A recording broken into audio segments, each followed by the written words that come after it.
Is that a waterfall up there? Yeah, big one. And that's a couple 100 feet high. And whole canyon 600 feet deep. Have you been up there? Yeah, that's a cool place. Huh. Yeah, you can see everything around the volcano there. Yeah, and all this just scoured. Steve, it's absolutely beautiful here. That's just the peaceful, quiet, and almost overwhelming beauty. And yet, it wasn't always that way. On May 18, 1980, a catastrophic geologic event occurred that not only shocked the world with explosive power, but it challenged the way we're thinking about the origin of the Earth at its very foundation. That event is the eruption of this mountain here in Washington State 35 years ago. So Steve, tell us about that. What happened on that day? The eruption on May 18th was really a 9-hour event. And if you think about the 9-hour event, there were 7 different sub-events that were going on during that big event on May 18th. 17 seconds after 8:32 in the morning, there was a big earthquake, magnitude 5.1. It shook the north slope of the mountain. The oversteepened and cracked north slope began to slide, and it formed this gigantic rock fall that became mixed with atmosphere and gas and dispersed, and it became a debris avalanche. And this debris avalanche overtopped this ridge and went 10 miles from the volcano. And then behind that avalanche, the pressure inside the volcano was released, and super hot liquid water in the neck of the volcano expanded to steam, and it created this gigantic steam explosion, equivalent to 20,000 tons of TNT blast energy. That was directed not up, but northward over the landscape. And then we had the debris avalanche going into Spirit Lake, and the avalanche displaced the water of the lake up to 860 feet, creating this enormous or giant water wave on the lake. Mm-hmm. And then following that were mudflows. The heat of the explosion melted the snow and the ice around the volcano, and we had mudflows on 6 major rivers downstream. And then we had pyroclastic flows, especially on the afternoon of May 18th. The volcano erupted episodically, these frothed up liquid flows that came out. And then the rest of the day, there was airfall debris, and we call that the pumice that fell out of the atmosphere. We call that airfall tephra. So that's the kind of the story of the 9-hour eruption on May 18th in summary. There was a lot going on that day. Yes.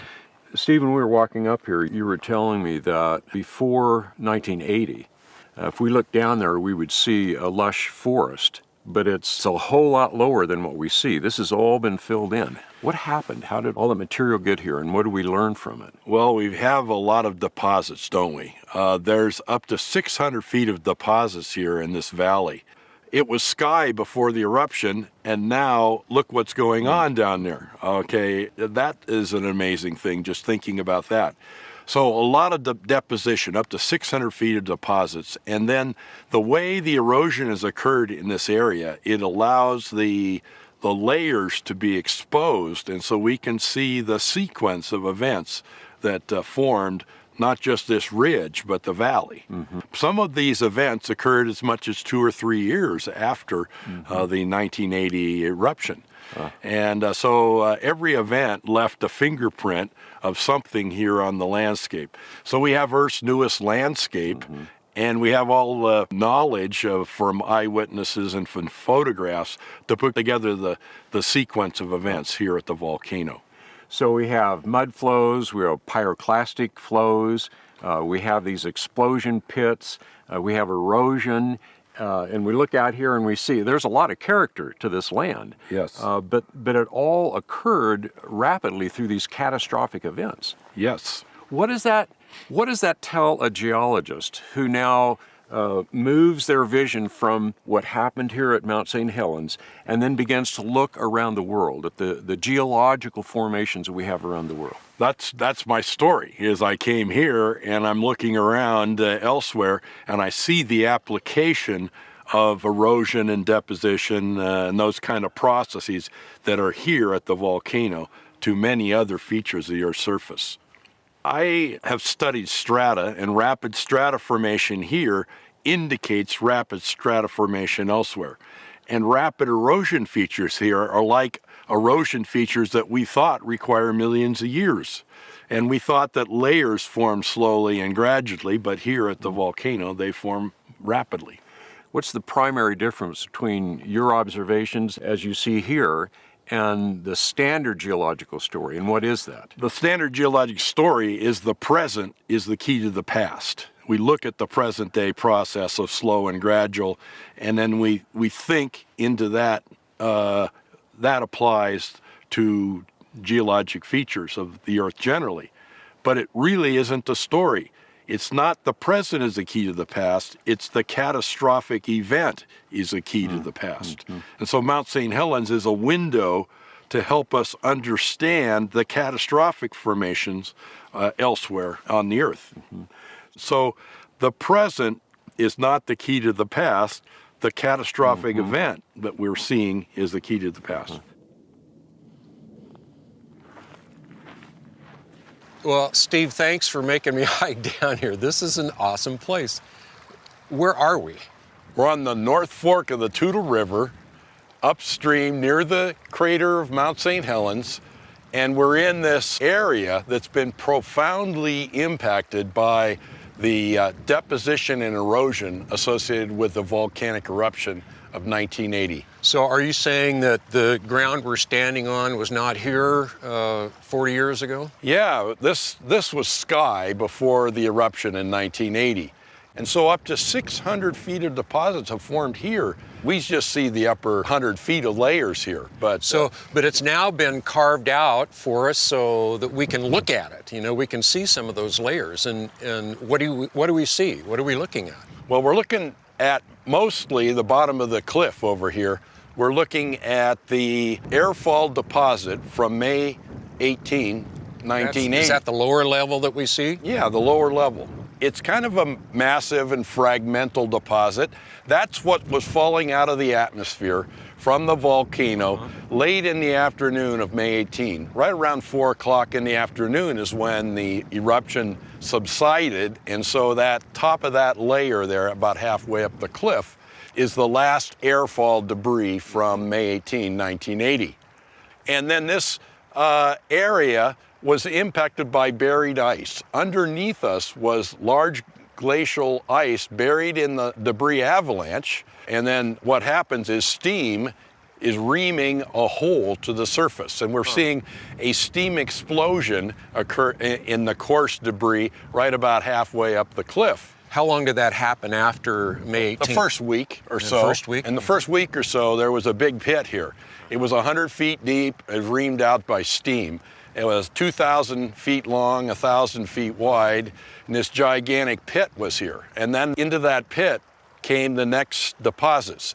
On June 12th, 1980, about 9 p.m. to midnight, there was a big eruption of Mount St. Helens, another big eruption. And during that 3-hour period, there were enormous pyroclastic flows, high density, very hot slurries of volcanic ash that came out of the crater. This low area in the pit collected those volcanic ash layers. And so we see behind us, about halfway up the cliff to about 3/4 of the way up the cliff, we see a 25-foot thickness of layered volcanic ash. That's the pyroclastic flow deposit from June 12, 1980. And it formed just in the 3 hours there late in the evening. And then this pit sat here with the landslide debris and the other kinds of material, the volcanic ash all around it. And then mud flow of March 19th, 1982, that came down here at 90 miles an hour. It filled in this low area, the pit, with mud.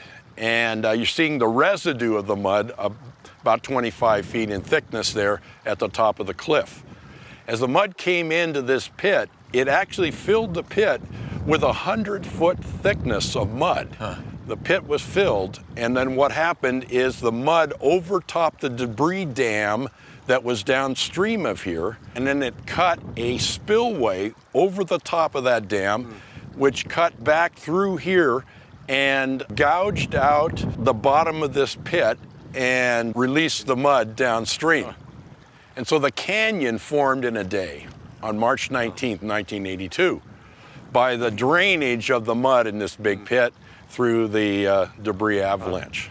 So you sit here and you look at the complexity of the geological formations, and it would be easy for someone, if we just blindfolded them, brought them down here and took the blindfold off, to look around and think, as a lot of people do, man, this is really, really old. Look at all these different layers and all of this stuff that's going on, and yet each of these layers is laid down rapidly within a day and breached within a day. Yeah, so that's amazing. So although it's spread out over 2 years period, each of those individual events happens in just minutes or hours. So we end up having a very complex geological formation here that was all done rapidly. Yeah. You know, when I see thin layers, I think of slow and gradual sedimentation, one sand grain at a time, and that was my normal way of thinking. But here at the volcano, I learned that grains can segregate rapidly in layers by hurricanes, essentially. Those pyroclastic flows make thin layers in just seconds. And mud flows can move very fast, 90 miles an hour, and bring big boulders and lots of debris. And of course, they're very erosive. And so we see the power of these agents and the speed of these agents. And fortunately, because Mount St. Helens, I can understand those processes, and I can go elsewhere and see if I see the same thing. Right. So you go around the world and you see those complex geological formations, and it's easy to see how rapidly they could have formed as well. Is that right? Rapid stratification, rapid erosion. That's the story at Mount St. Helens, and it's a story around the world. I think there's plenty of application here to other geologic features of the Earth, and it's a wonderful laboratory for studying catastrophic process.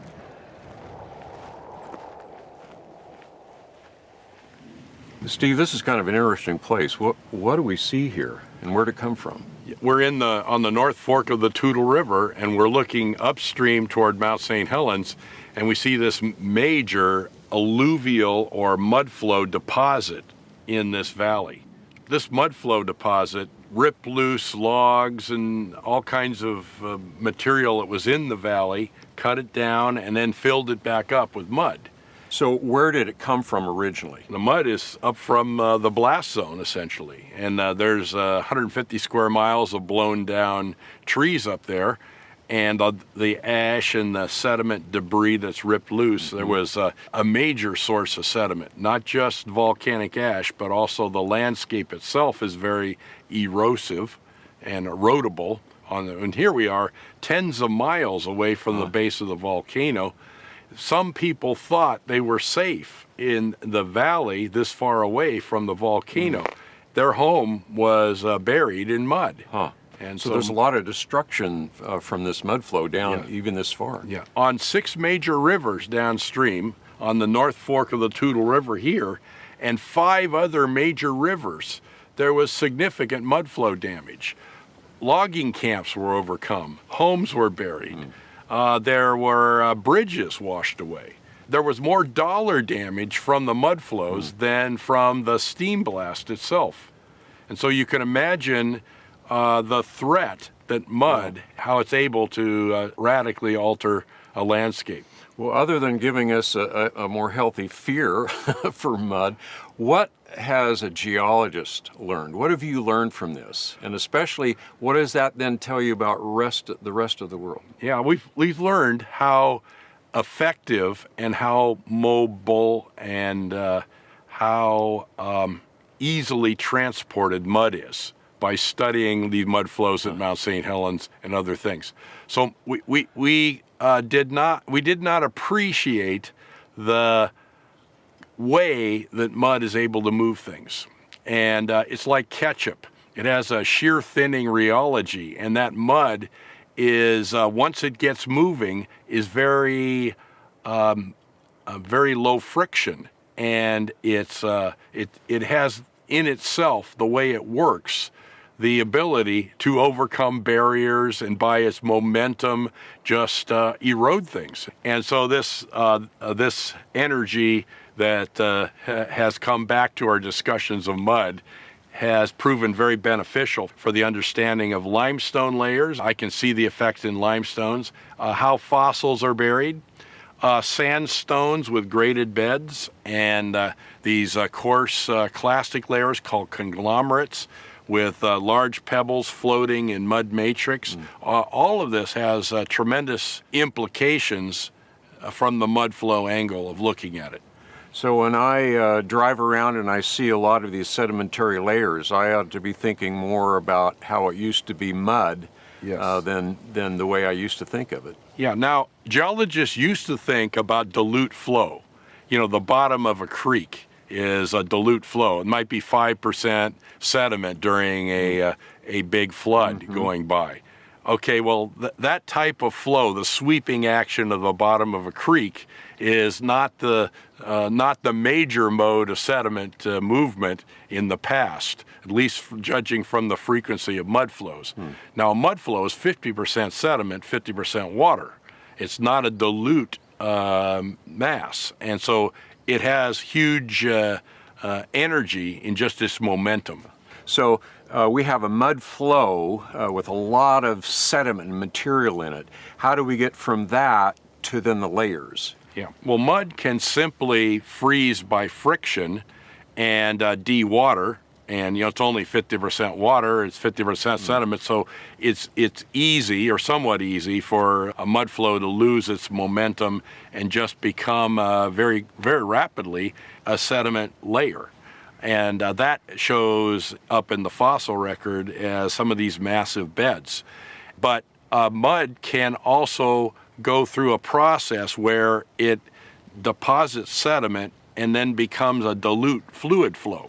What happens is, and that's what's observed here at Mount St. Helens, is the mud flow goes along, loses sediment at a low place like here, and then the sediment to water ratio, the water increases, and so we have dilute fluid flows that are very erosive, and that creates the familiar sandy layering that we know about in creek beds and other places.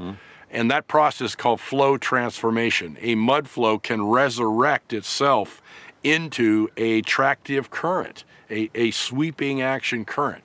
And when that happens, boy, you can make all kinds of sedimentary strata. So the understanding of that has really revolutionized geologists' understanding of how strata form. When a mud flow itself, when it's still saturated with a lot of that material, can it be erosive itself? Oh, very erosive. And that's what was observed here. Okay, the mud flows came by and they picked up bridges and just floated bridges down. Logs, everything, it floats, okay? And so an automobile floats on a mud flow. They freight things along, okay? And, we chuckle at thinking about how mud moves things, and I'm sure the people involved in the disaster of the moving mud don't like what they're seeing, but it is obvious that we need to think this way about the process. Can a mud flow also cut down rather than just go through bridges or collect bridges and so forth? Can it also cut down in below? Yes, and now mud is seen to do that on the slopes of Mount St. Helens. The two canyons on the north slope of the volcano are very deep. Step Canyon is over 600 feet deep, eroded through solid rock, made by moving mud after the summer of 1980. And there's another canyon called Dilute Canyon where it's over 100 feet deep, eroded through solid rock. 500-year-old lava flow. It didn't take tens of thousands of years to do that. It was basically mud moving down that channel very rapidly, plucking away and grabbing solid rock and excavating a canyon. There are people that say that today on the ocean floor, the main way that sediment moves in the ocean is by mud flows. They're concealed down there, and they think that mud flows can go 1,000 kilometers under the ocean, over the flat floor of the ocean. And so it may be even today mudflows on a more regular basis than we think here at Mount St. Helens are making significant sedimentary deposits. So our world is more mudflow than ever. That's really interesting.